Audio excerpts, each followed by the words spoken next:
নমস্কার বন্ধু, আমি তাপসর। যারা চেনো তারা চেনো, যারা চেনো না তাদের বলে রাখি, আমি পথবালা প্রতীক, একদম গোসা থানা, জঙ্গলের কানা থেকে। আজকে ভিডিও বানাতে যাব নদীর পাড়ে। সুন্দর গাছে, সবুজ গাছে ভর্তি, পাখির ডাক আর শঙ্খচিল উড়ে যায় নদীর আঁকে মাকে। কি সুন্দর একটা দৃশ্য, সেই দৃশ্যই আমি ভিডিও করতে যাব। যদি আপনি বন্ধু আপনারা যান তাহলে ভালো হয়, একসঙ্গে সবাই মিলে ভিডিও করব। আমরা আসবেন, আপনাদের সহযোগিতায় আমি ভিডিওটা করব। বন্ধু বলা থাকলো, আর তুমি যে বন্ধু তোমরা যদি আগে যাও তাহলে আমাকে বলে যাবে যে আমি যাচ্ছি, তাহলে আমি 6টা 6:30টার মধ্যে পৌঁছে যাব ওখানে ভিডিও করার জন্য। তোমরা আমাদের সঙ্গে থাকবে, সুন্দর ব্লগ ভিডিও করব।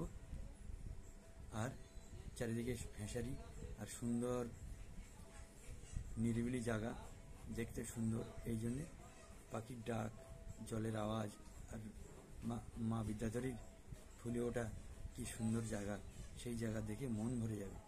এই জন্যে বন্ধু সবাইকে আমন্ত্রণ জানাচ্ছি, আমার ফেসবুক বন্ধুদের। আর বন্ধু তুমি যদি আসতে চাও আসবে, চলে আসো। আমি তোমাকে বলছি, চন্দ্রমল্লিকা, চলে আসুন বন্ধু, ব্লগ ভিডিও করব, লং ভিডিও। সুন্দর দৃশ্য আর আমার ছোট্ট কচুয়ালি গ্রামের দৃশ্য দেখানোর জন্য আমি আজকে ওই হুলোয় সুন্দর একটা ব্লগ ভিডিও করতে যাব। সেই ব্লগ ভিডিওয় তোমরা যদি অংশগ্রহণ করতে যাও বন্ধু, চলে আসবে একদম হুলোয়। বীরেনবাবু হুলোয়, উনি ম্যাজিস্ট্রেট ছিলেন, ওনার বাড়ির সামনে দিয়ে, ওনার বাড়ির আশেপাশে সেই দৃশ্যগুলো দেখাবো। আপনারা যদি দেখতে চান বা আমার সঙ্গে ভিডিও অংশগ্রহণ করতে চান, চলে আসবেন, দেখবেন কি সুন্দর দৃশ্য।